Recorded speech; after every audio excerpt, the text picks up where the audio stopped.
welcome to another brand new episode here on 1950's Farm.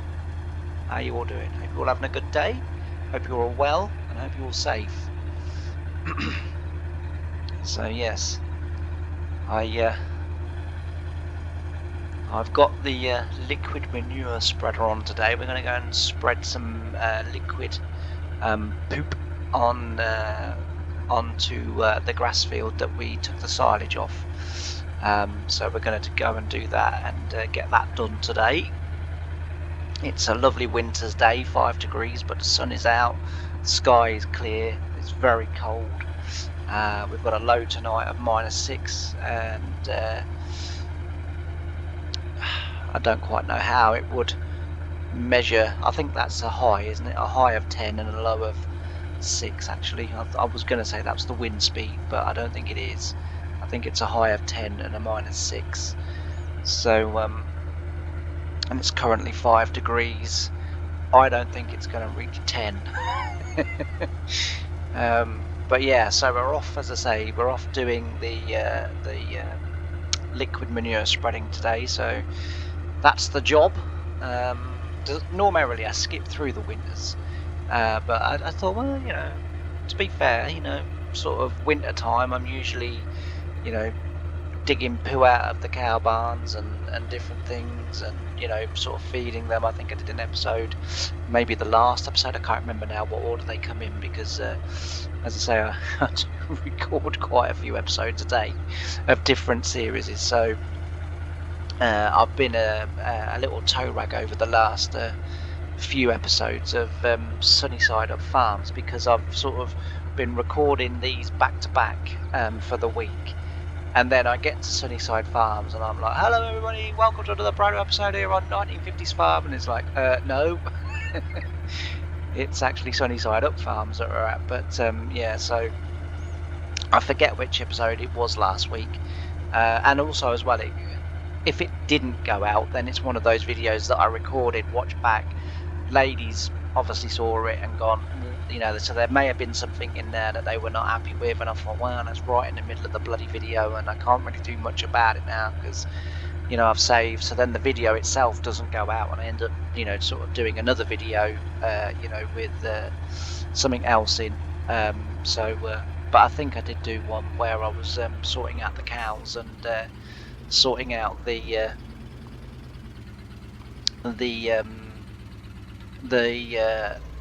feeding and manure and stuff like that. So yeah, as I say, we're somewhere there, I think. But yeah, I did that, and then as I say, today we've got this to do. I'm hoping in January the ranch that's being built quite away from here, I'm hoping that's going to be up and ready, because we could do with starting to make some money again. So obviously we'll get paid for what we send them down there, and you know, they will have their animals fed. So they look after them, they breed them, but they don't have you know, sort of farmland to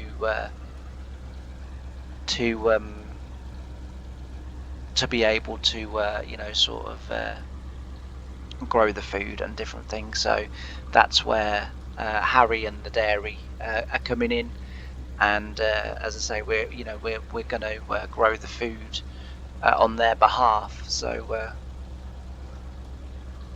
yeah, it's that's what we're hoping to do. But it's all exciting stuff, and as I say, it will all eventually become clearer and make sense, and we'll get to see what they've got going on down there.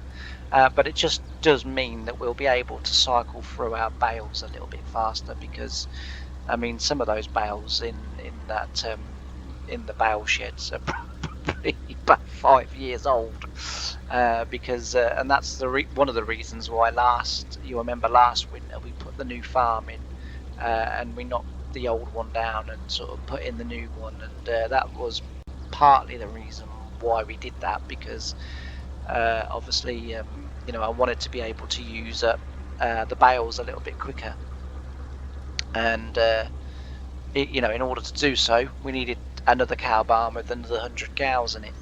that were fully matured and just producing milk and eating basically. Literally, the cows were brought in on the premise of you eat loads and you give us milk. The rest will do. Yeah, it has kind of worked, but we're still not getting through the bales very, very quickly.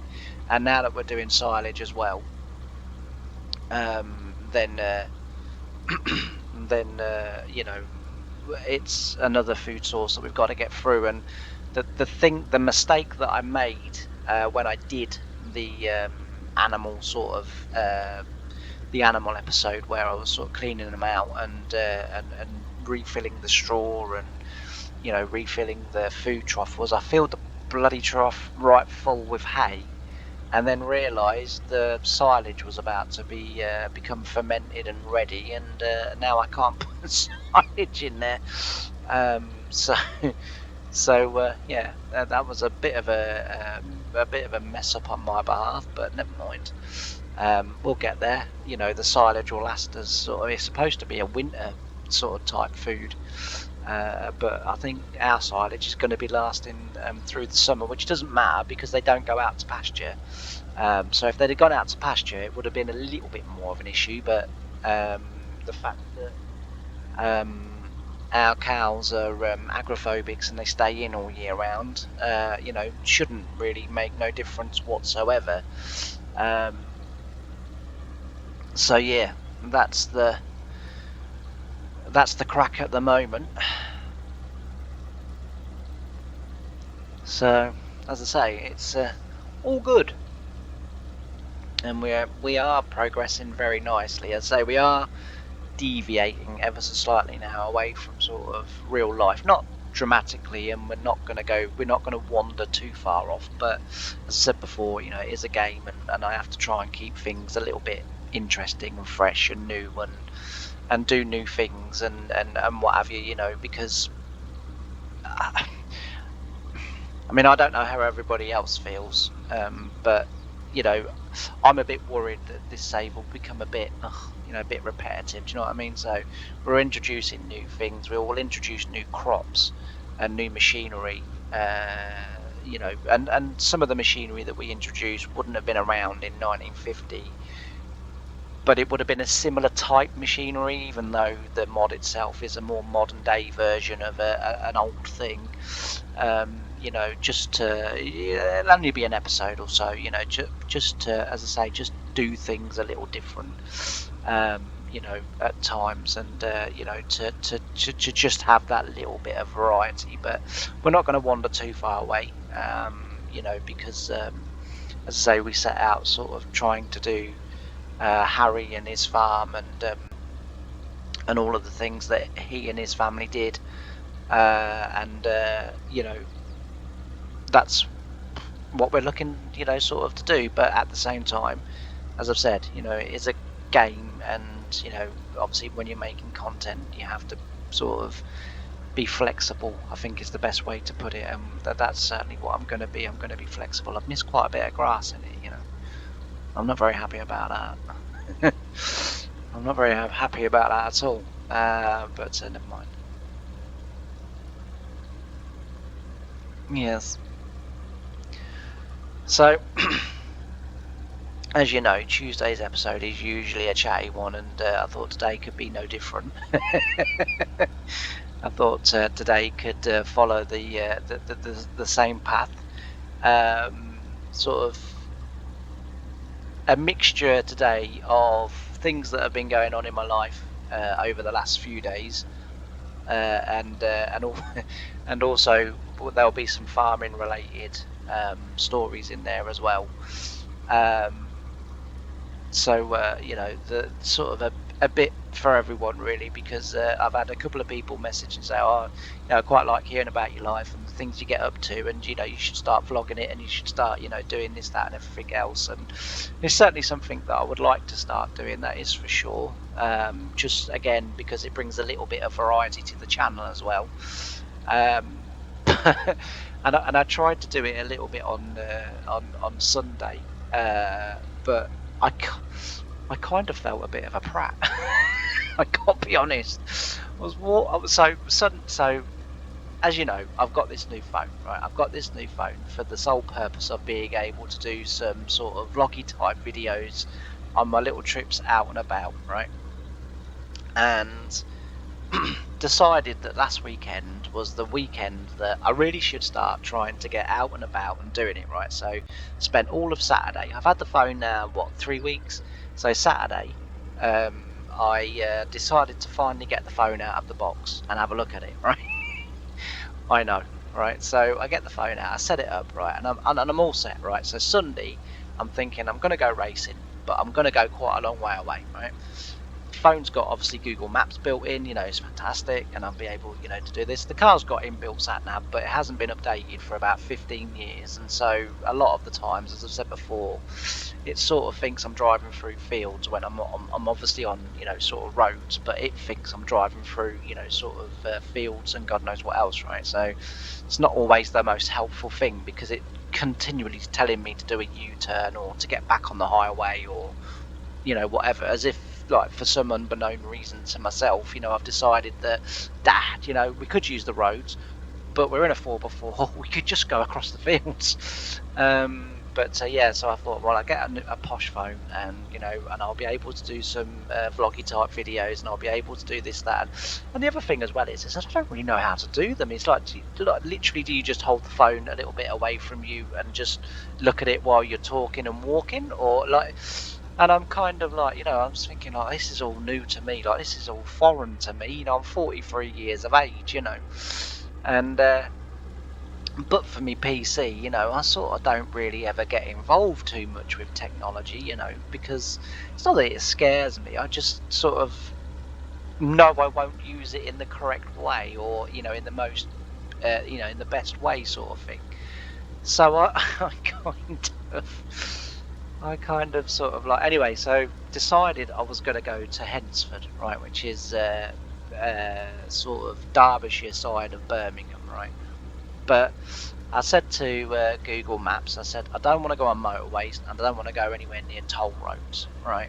So, I want to go the back way in, the easy, sort of, I'm comfortable driving as long as I'm not on motorways and like really busy areas. And and the other thing that I sort of, the biggest problem I've got is I've got absolutely no confidence in myself, right? I'm honestly like, I give myself such a hard time all the time, and and I've got no confidence in myself, even though I know I can drive a car. I've driven tractors to lots of wonderful different places, like Cambridge, in the centre of Cambridge, to Great Yarmouth, to lots of different, like, to Manchester. We took the fast track up there. Didn't bother me in the slightest. Thought, I'm in a fast track, I can't really lose to anything. Do you know what I mean? Like, the only thing I could lose to at this moment in time are like trains and lorries. So I'm not too worried. Whereas in my car, I am a little bit frightened of of like crashing and having a road crash and being killed and different things like that. And then it starts to put doubt in my mind. Once doubt starts to go into my mind, I turn to sort of self-attack mode. I sort of then start attacking myself, and, oh, you're stupid, you can't do this, why can't you do this, everybody else can do this, why can't you do this? And it's like I become like my worst bully. Do you know what I mean? Like, to myself. And anyway, decided on last week I'm going to Hensford, right? There's a few meetings coming up there later on in the year that I really want to go to, so I thought, this is what they call a domestic meeting, so there's just normal sort of domestic points up for grabs. There's no championships up for grabs. It was just a normal sort of domestic meeting. So I thought, if I'm a bit late, it doesn't matter. If I miss most of it, it doesn't matter. I'm not going to miss sort of nothing too important. And I thought, I got to do it because I need to sort of thingy. And as I say, and like, one of my biggest fears is like, I don't know which lanes to get in. I don't fully understand sort of, like I say, I'm a little bit of a simpleton. I'm sort of intelligent on some things and then a little bit simple on other things. And I don't even think it's that. I think it's just a case of I doubt myself, and because I doubt myself, I have no confidence in myself. I'm sure I'm perfectly capable of, sort of doing whatever. Anyway, so I've decided I'm going to Hensford, right? Told the sat nav, I don't want to go down toll roads, and I don't want to go on motorways, right? And the sat nav's gone, no problem. Your journey's going to be probably an extra sort of 30 minutes or so. And I'm thinking that's fine by me.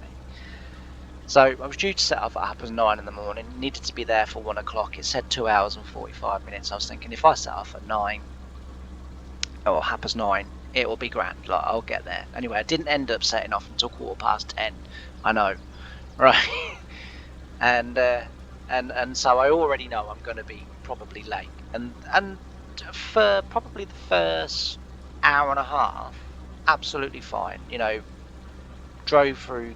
You know, sort of. It took me Grantham, Nottingham way, and I drove through Grantham, and that was quite busy. And I just thought, like, stay calm. You know, you're doing fine. You know, just listen to what the sat nav's telling you. Just look at what you're doing. You know, keep aware, you know, of your space and everybody else's space, and just, you know, you're fine, you're doing a good job, you're fine. All right, this is how I sort of get myself through stuff that I, you know, feeling really anxious and nervous about. And I'm saying to myself, you know, you're doing fantastic. You know, just chill. You know, you've got the sat nav. It doesn't matter if you go wrong. She's gonna get you out of it, right? It doesn't matter. Like, you know, she's gonna get you out of it, so it's fine, right? So I'm thinking, right, chill, you know, I'm all right.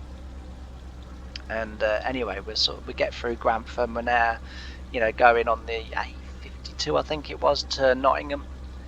And you know, we go past Nottingham because it, you know, sort of came up, you know, sort of Nottingham, and then, you know, off Slip Road and round and what have you. But I was still carrying on, going straight. I was heading towards Derby. So I'm thinking, you know, I'm doing all right here. This, you know, this isn't too bad. Like, you know, I'm quite, you know, sort of settled. You know, I'm quite relaxed. I thought this is going all right. And then I got to this roundabout, right? And I kid you not, there must have been about 8 lanes, right?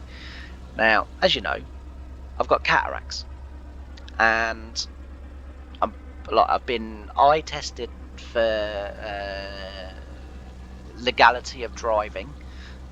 So, you know, I've had an eye test to determine whether or not I'm capable of driving, and I can read a number plate from the correct distance, and, you know, I passed all of that, because when it got kind of diagnosed that I had them, you know, then as I say, you know, the first thing I asked was, can I drive? And they were like, we need to do a so they told DVLA, and then they said, we need to do an eye test, and then if you pass the eye test you can still drive. Okay, and then we need to send the results to DVLA. So, yeah, right, no problem. Anyway, did the eye test, they sent it off to DVLA. DVLA came back and said, like, absolutely fine, no problem. Whew. Right. But the one thing it does do is words and numbers can be quite blurry in terms of, like, if they're too small. So number plate letters and numbers I can read fine. That's not a problem. I can read them absolutely perfectly. But sort of letters on a phone screen and numbers are a little bit thingy. And the way it helps you with the lanes is, and most of you will know this anyway, is little white arrows, right, with other arrows that are black, you know, sort of darkened off, so that you know that the white arrow is the one that you need, right? So I'm looking at my screen, and it's kind of, you know, sort of giving me the arrow, right? So I've got into the lane that I think the sat nav is telling me to get into, right? Now, I don't know whether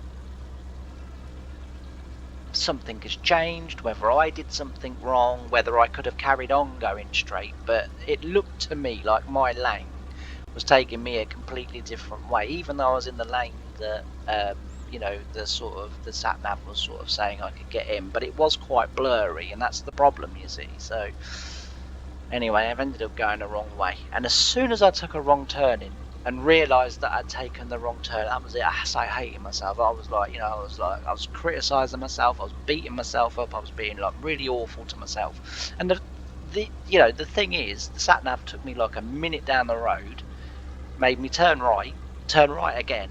It was going back towards the roundabout that I'd just gone wrong at, and then it said, like, literally first left, you know, and within say 5 minutes, it had been corrected, sorted, and done. But the rest of the way, I was beating myself up, and then I ended up the road sort of splitting. So the road was 4 lanes. Right, it was 2 lanes, and then the road split. So one went off to the left, and like the lane carried on going to the right. And the sat nav didn't tell me which side I needed to be in. It just told me that I needed to stay on the A52. I think it was the A52 or something like that. And I'm like, well, it would be really helpful now if you tell me which side of the split that I'm going to need to be, and it didn't. And I'd sort of opted for the left side because that was the lane I was in, and I've sort of, gone off to the left, and I've gone wrong. And again, the sat nav was like, where you going? He's like, I didn't tell you to turn off there. It's like, I know, but you didn't exactly tell me that I needed to be right of the split either. And anyway, again, within sort of 10 minutes this time, because I had to go a little bit further and then sort of back round and what have you, but within 10 minutes of doing that, I was back on the right road and I was going the right way. And then another split in the road came, and I thought, bugger it, I'm going right side of. But I don't know whether the sat nav realised the mistake I made and then but it went, you need to stay the right side of the split. You need to be in the right hand lane, or the right hand 2 lanes. And so I was like, oh, okay, thank you. That would have been really helpful on the first one.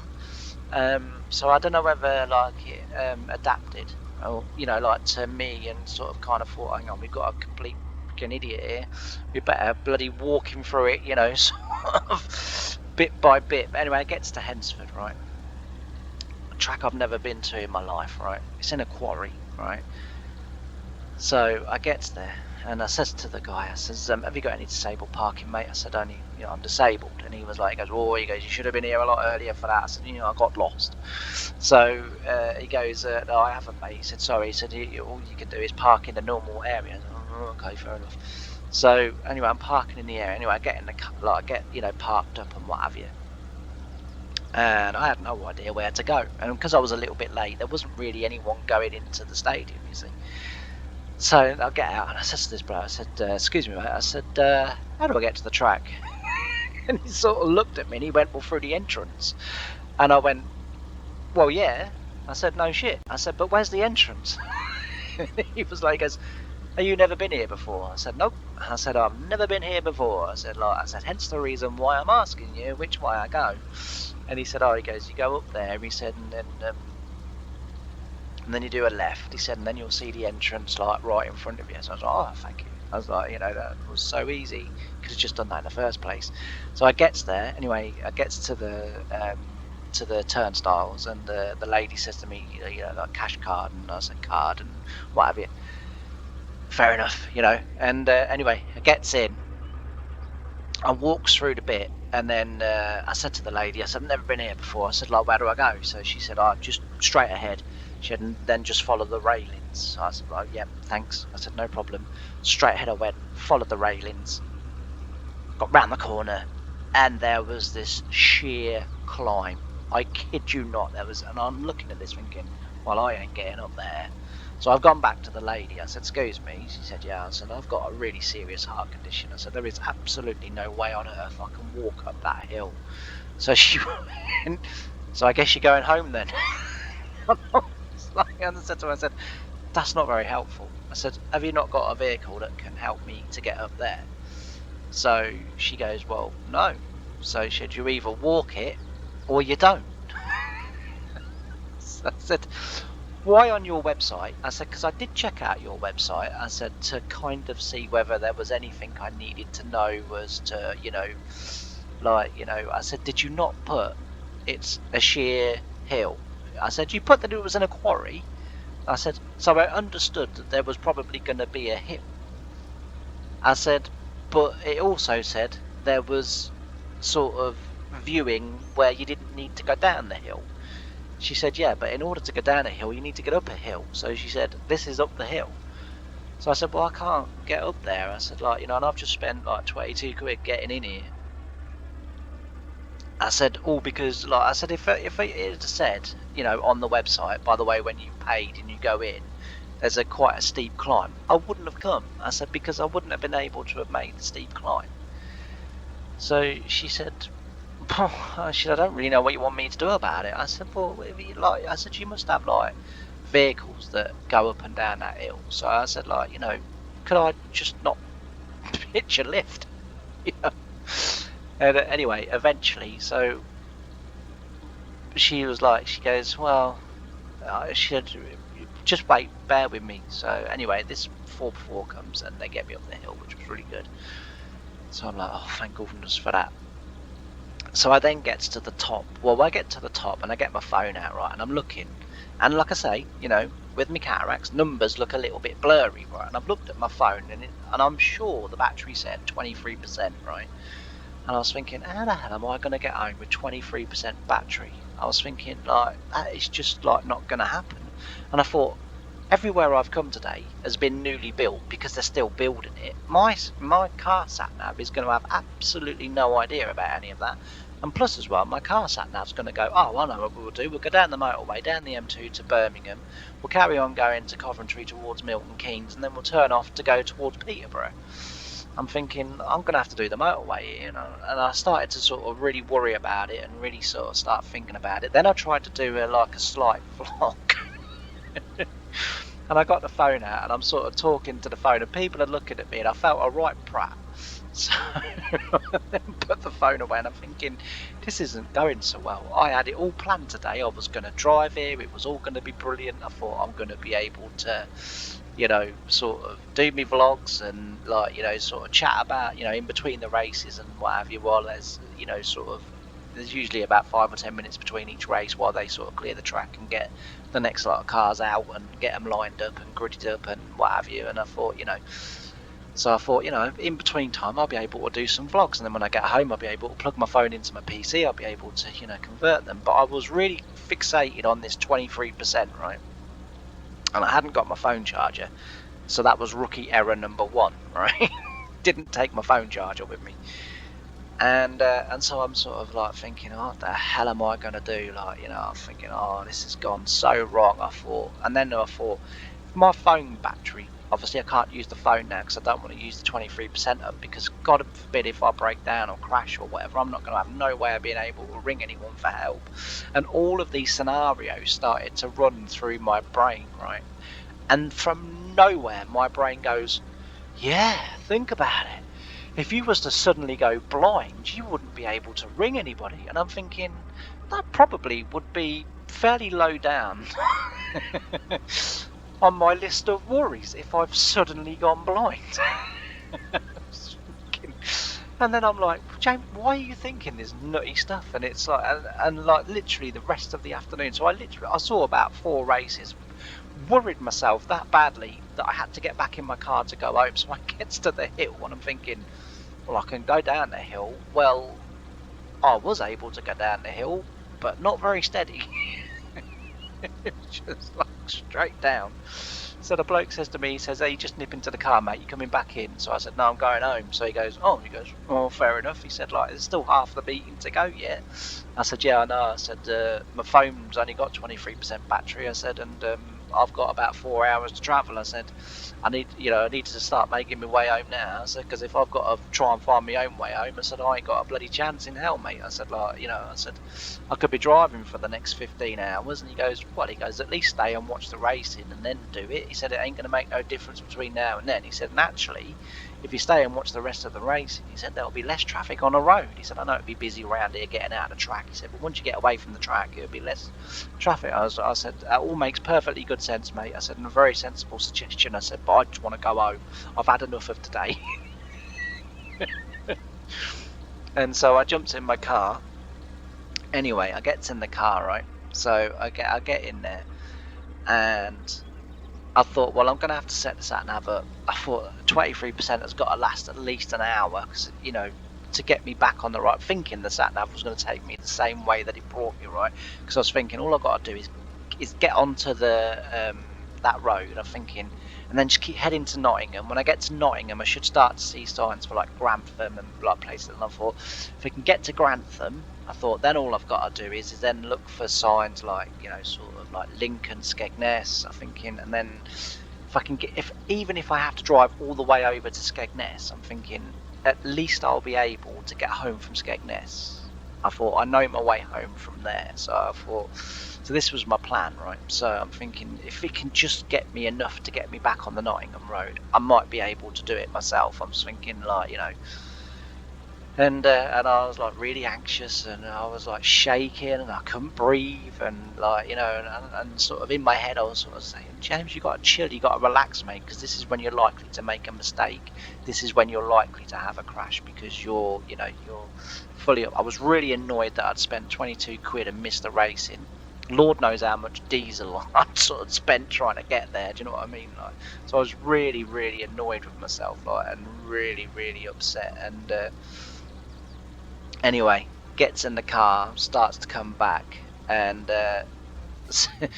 suddenly realizes, right, I've got Gemini on the phone, right, and I kept trying to make the battery thing bigger so as I could see exactly how much thingy, but I couldn't, for some reason it wouldn't enlarge. So I then, like, Gemini, how much battery have I got left? And Gemini Gemini goes, you currently have 74% battery. I was thinking, so I had no need to leave. I would like, and I was, and in the end, like I say, and then I sort of started coming home, and I was relieved because I thought, oh, at least I got a battery to get me home. But it brought me a completely different way home, and the way home it brought me was a lot easier than the way it took me. It was a lot easier drive home. I didn't make one wrong turning. Admittedly, I did follow a lorry through the lanes of the big roundabouts because I kind of sort of thought, well, he's probably going to go roughly the same way that I'm going. So I thought, I'll follow what lanes he's doing. And as I say, he got me, and then he sort of, well, I had to turn off, and he carried on going sort of round this last roundabout. But even then, I was thinking I was getting lost, and so I was like, "Hey Google, where's maps taking me?" And then it goes, "Your current destination is," and then it read out my postcode, and I was like, oh, "Okay," because I'm definitely going the wrong way here, because I'm seeing signs for, like, I started seeing signs for, like, Nuneaton, Tamworth, and then I started seeing signs for Milton Keynes Dons, or for Milton Keynes, and then for London, and I was thinking, I'm definitely going the wrong bloody way here. Anyway, eventually then it sort of brought up Kettering, and I was like, Kettering's not too bad. I thought, because from Kettering I can get to Northampton. I thought from Northampton I might be able to get my way home again, because Peterborough should be sort of signposted fairly soon after Northampton. So I'm thinking, if I can get to Peterborough, I can definitely get home. Like, I've been to Peterborough like thousands of times before. I can definitely get home from Peterborough. And then eventually it sort of turned me off again, heading towards Leicester, and then Market Harborough. Then got me round to Peterborough. And as soon as I got to Peterborough, I sort of then started to relax. And funnily enough, it was when I got to Peterborough, somewhere familiar, that I had a couple of near misses then. One of them was my fault, the other one wasn't my fault. And then I thought, isn't it funny how I've now got somewhere where I'm quite comfortable with?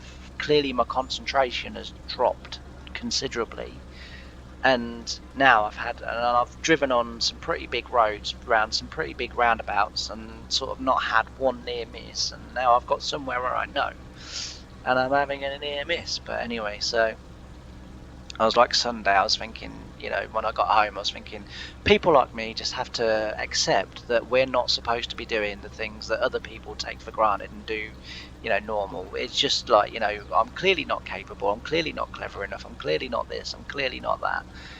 And I'm kind of sort of sitting there, and I'm really beating myself up for it. Anyway, then I was really tired that night, obviously concentration and, sort of different things. And like I say, I think as well, when you are beating yourself up, I think you do get a little bit, mentally tired as well. It's quite draining. And when I woke up in the morning, and I sort of was laying in bed and I was thinking about it, and I thought, actually, all told, considering I've never done anything like that ever before, like, I thought, all told, I didn't actually do too bad a job. I actually did all right. And so I was thinking, whilst I might not necessarily go back to Hensford again, and I probably won't be doing Buxton, because that's going the same way to Hensford, but then heading towards Derbyshire. I was thinking like, but there's no reason why I can't do like Mildenhall, I can't do Northampton, I can't do, I thought those places I've been to before, I've driven there before lots of times to both of those two tracks. I thought, there's no reason why you can't do that. And I was sort of, then we've now got to sort of Tuesday, and I'm sort of thinking, yeah, I'd probably do Hensford again. Things I've learned: take a charger and leave a lot bloody earlier. And I thought that's literally it. I thought, what Sunday was actually in the end, when you think about it, strip away all the crap that happened, all the mind talk that happened. Actually, it was a good learning curve, and you learnt a lot of things. You learnt actually that, you are capable of doing these things, and you are capable of, sort of following instructions and what have you. And so, as I say, it was in the end, I feel I was very hard on myself, looking back now, and I am quite proud of what I achieved. Like I say, because literally I only drive local, and like my ex-missus that I broke up with last year, when we used to go far and wide racing and on holidays and different stuff to Scotland and places, like, she did all the driving. She said, like, there is no way on earth I am letting you drive to these places, and I'm thinking, thank God for that. I was like, oh, but I don't mind, love. And she's like, no. She goes, honestly, it's fine. I'll do the driving. I was like, oh, well, if you insist. And my head, I'm going, oh, thank God for that. For I can relax and just enjoy the bloody drive, and I can leave all the stress of driving to her. So I was like, do you need me to navigate? Nope, I don't need you to do anything other than just enjoy the ride and chat to me, sort of when I'm not busy driving. So I was like, okay, that's fine, that's a deal. And yeah, it was really nice, and she got us straight there, and it was fantastic, like. But yeah, so it was an experience, but one that, as I say, I've got a few days sort of later now. That was Sunday, and I've got a few days sort of further down now, and I sort of think, yeah, do you know what? Actually, I would do it again. Yeah, actually, I would. I would, sort of try again and what have you, and the more I do it, the easier it will become, so I don't know. Anyway, but yeah, so it was a good adventure, but as I say, with the vlogging stuff, I've got to try and get a bit more used to that, because as I say, I did feel a bit of a bit of a wally, but my brother's like, nah. He goes like, everyone does it, mate. Like, he goes, yeah, I do it all the time. He's like, yeah, you just got to crack on, mate. He goes, no one bats an eyelid. Like, don't worry about it. He said, who cares what they think anyway? He said, like, you're doing it for yourself. And I was like, yeah, but I was frightened someone was going to nick my phone, and I said, like, I was like, I was just. And he goes, yeah, he goes, it was all a bit overwhelming. He said, I'll be honest with you. He said, instead of sort of doing a fairly simple trip first, he said, you kind of went for the big one first, and like the rest, like, he said, like, and he goes, there's no wonder it like nearly put you off. He said, because like, he said, I do a lot of driving out and about and that. He said, like, even I would think twice about going to Birmingham. He said, like, he said, it's a busy place. He said, like, it's a busy city. He said, and you did well. You got back, nothing happened. Just like, don't be so hard on yourself. He said, like, and as for your vlogging, like, he said, you got to do it, mate. He said, like.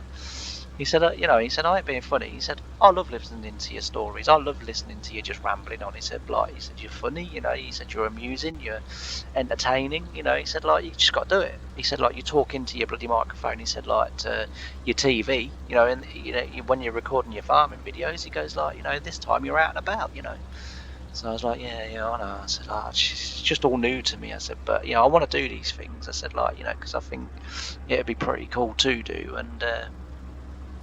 and as I say, he was like, yeah, you just got to do it, mate.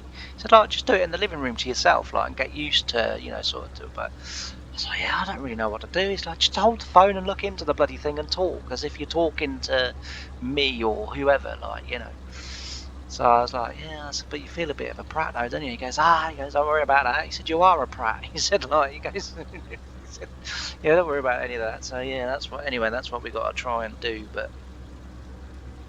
But yeah, that was my first real adventure out. But I'm loving the phone, by the way. I'm slowly getting used to the phone. I've been missing a trick here.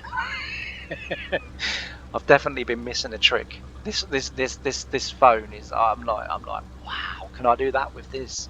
So, you know, and I was like, oh, this is incredible. And like, because I got a Samsung, like the AI assistant on Samsung, which I think is Gemini, kept cutting in while I was driving on Sunday.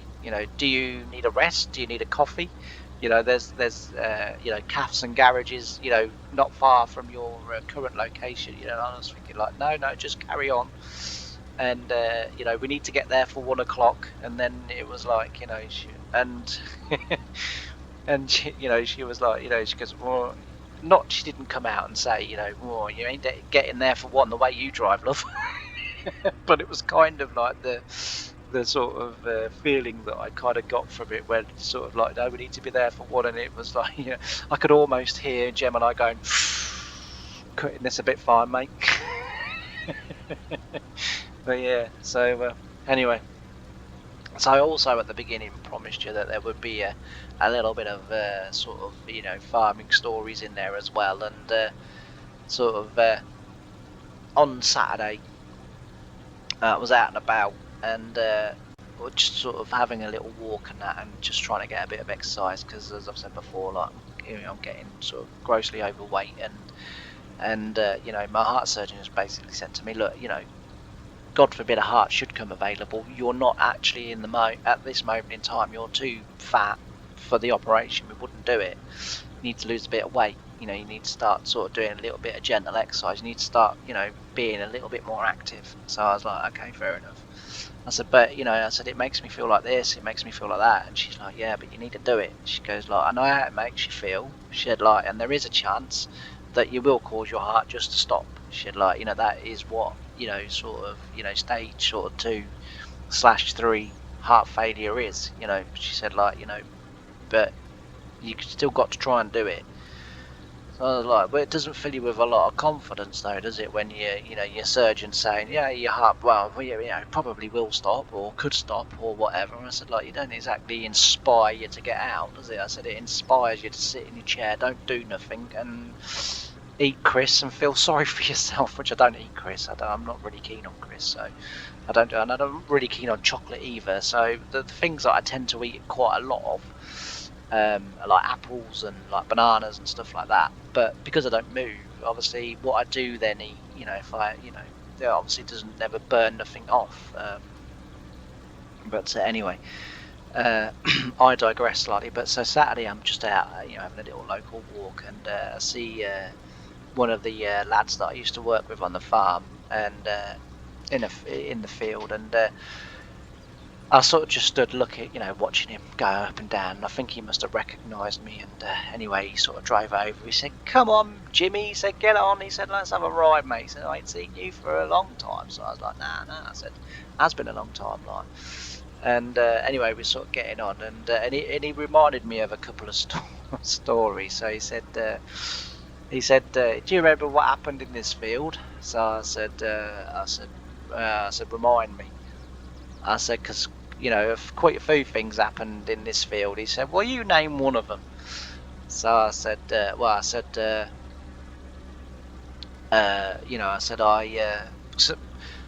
the way the farm used to do it, they used to have a little bit of a ploughing rotation, right? So you would plough the field one way.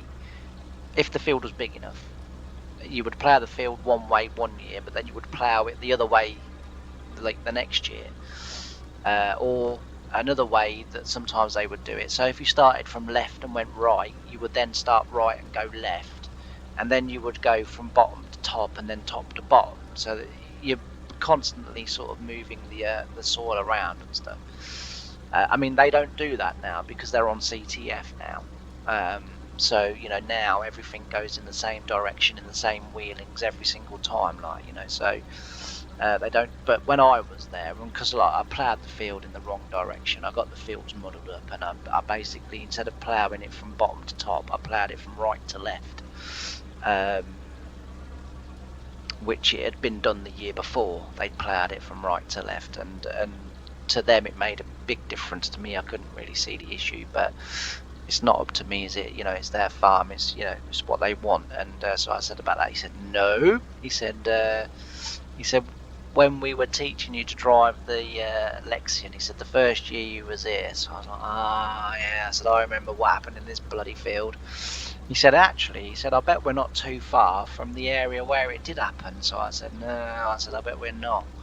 I said it was somewhere in the middle, wasn't it? He said, yeah. He said it was. He said somewhere out here. He said, I said, have they still got it? He said, no.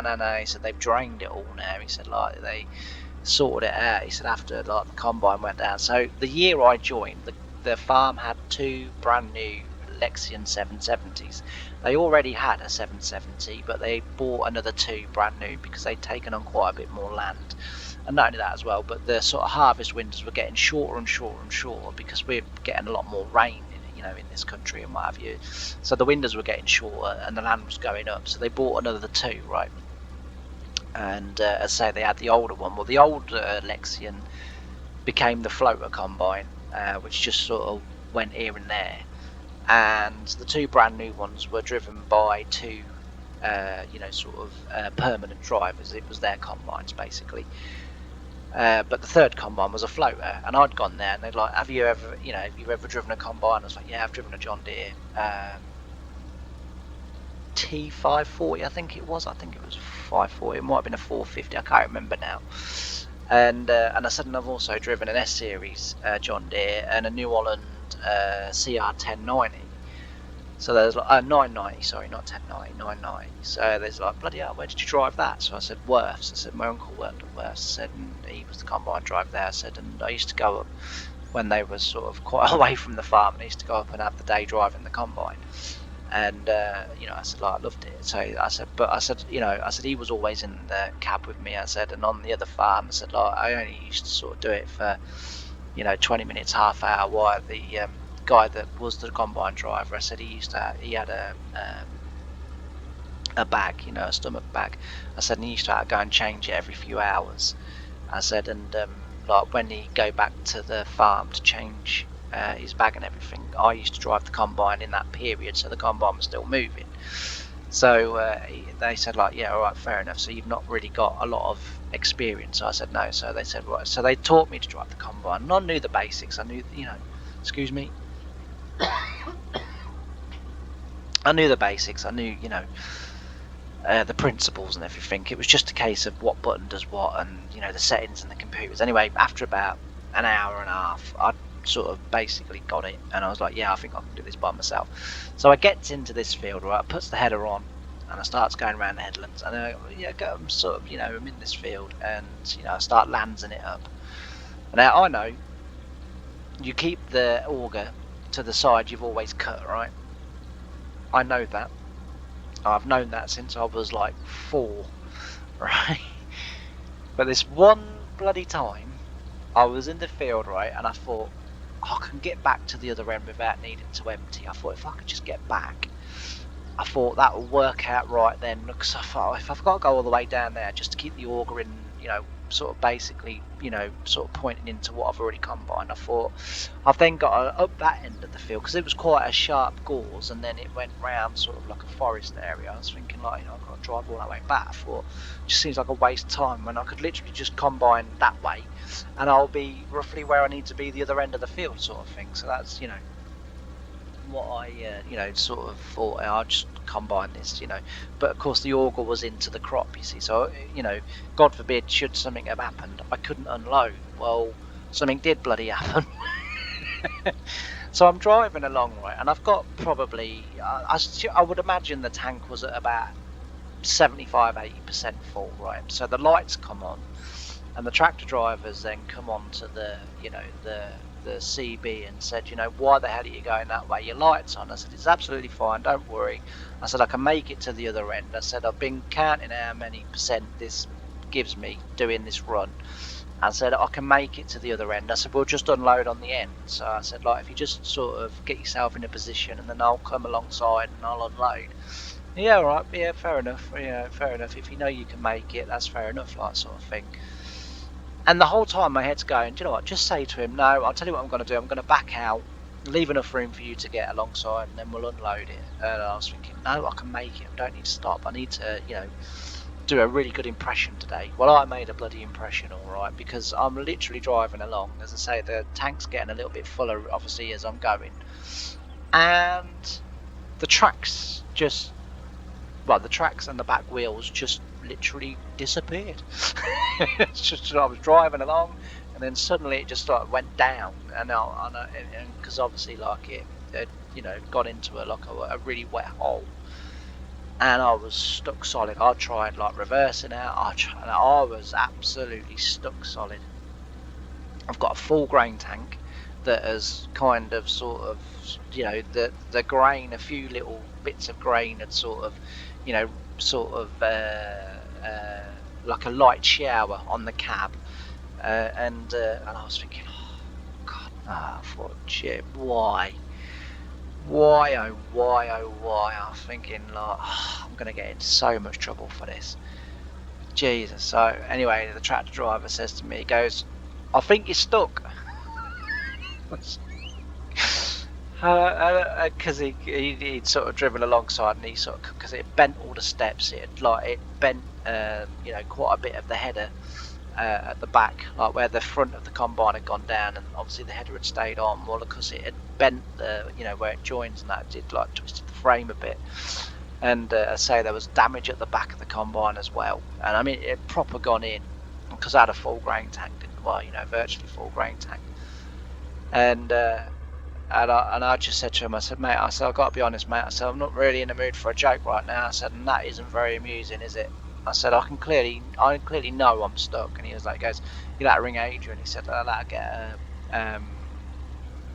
an RX or something down here to pull you out. He said, or well, they didn't have an RX at the time, they had a quad track at the time. So he said, you'll have to get the quad track down here and like get you out. So ring Adrian, I'm stuck, no problem. He said, unload the grain tank, and he said, and I'll send because the quad track was out doing sort of cultivations ready for drilling the oilseed rape. So he said, I'll just send the quad track down, and he said, he's not that far from you actually, to be fair. So I was like, okay. I said, there's a slight issue with unloading the combine. So he said, what's that, mate? He said, has it sank too much that the auger won't go over the trailer? I said, no. I said, I think the auger will still make it over the trailer. We were using 23-ton Larrington veg carts, so they were quite flat, so it still have gone over the trailer. I said, no, that's not the issue. I said, the issue is, I said, I've got the auger on the side that has not been cut. And he said, and he literally, like, in that tone of voice, just went, why? And I went, well, because I thought, well, I said, I could have made it back. He said, not the point. And I said, no, I realised. I said, but I could have made it back. I said, and I was actually trying to save a little bit. I'm thinking, if I say this, like, this might go down well. I said, I was actually trying to save a little bit of diesel. I said, by not having to then travel halfway back, back down the field to get to the next bit. I said, like, I would have come out in the right place. And so he said, do you pay the diesel bill, do you? So I said, well, no, clearly. I said, but, he said, well, why are you worried about trying to save diesel then? So I said, well, I thought I was being helpful. He said, well, you're not being helpful, are you? He said, because now, he said, like, we're going to have to squash down crop. He said, because the quad track's not going to be able to pull you out with a full grain tank. He said, like, you're just going to be too bloody heavy for it. So I was like, well, yeah, I know. I said, I know I've messed up. And he was like, "Goes messed up?" He said, honestly, he said, like, this is not going well, is it, for your first, I think it was like the first few weeks I was on, I think I'd been on the farm about a week, maybe 2 weeks.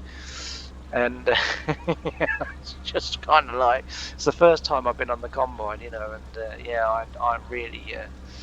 really messed up. Anyway, the quad track came down, and we had to drive the tractor and trailer into the wheat to unload the tank, and I got a good telling off from Adrian. I got a good telling off from Steve that was on the quad track as well, for having the auger on the wrong side and what have you. And to this day, I sort of, to myself, I don't say this to anybody else, but to myself, I still maintain this day, if I hadn't got stuck, no one would have been none the wiser. There would have been no issue. Then my head goes, but you did get stuck. So everyone was the wiser, and there were bloody issues. It doesn't really count. You could say, well, if the plane comes down and no one sees it goes down, technically I haven't crashed it. Do you know what I mean? It's like, it just doesn't make sense. But yeah, so that's what I did. As I say, and we was in that field, and he was sort of riding me, and he's like, yeah, he goes, we couldn't believe that. He said, you was the butt of jokes for a while, weren't you? So I said, yep. I said, was it a sinkhole or was it just a wet hole? And he said, no, it's just a wet hole, mate. He said, the field was full of them. He said, he said, but that one that you went in with the combine, he said, funnily enough, actually, that was the one that used to take like the quad track and stuff, and the tractors and the wheel tractors and that. He said, like when we used to do maize on it, he said, you'd have tractors like pushing the forage harvester, you'd have tractors pulling the tractor and trailer along. So he said, like to try and keep out of, because it just takes you. He said it was a really wet field. He said they it's improved a lot now since we've drained it and we've done all the other stuff that we've done to the field. It's not as bad now, but I mean, when he went through like another, like where a wet hole was, even though it was drastically improved, you could still see where the tracks had sort of dug in and sunk in a little bit, and it just sort of scuffed the ground, and but it was a lot better. But yeah, that's what I did. So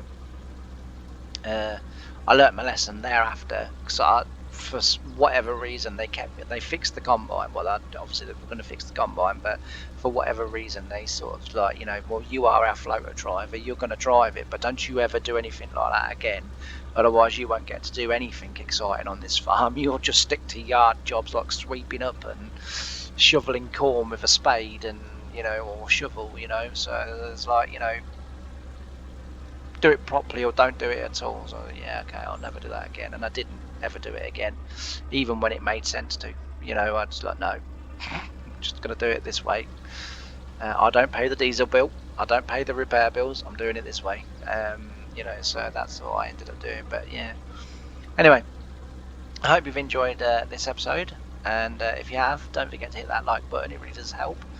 And if you haven't done already, please don't forget to subscribe. It's free to do. It's just that little black button, just below the video, and also as well press the bell so you get notifications. But it really does help the channel, and it really does help me. Like I say, I do get a bit down on myself sometimes, and when I get, like I did last weekend, sort of, I think I got about 10 subscribers in 2 days. It really does boost me, and it really does, sort of lift and everything, and it's a really good feeling, and you really feel like you're ready to crack on again. So if you haven't subscribed already, maybe consider doing so. I'd be really, really grateful. But anyway, thanks ever so much for watching. I've really enjoyed having you company on this episode, and I can't wait to see you in the next one. Bye for now.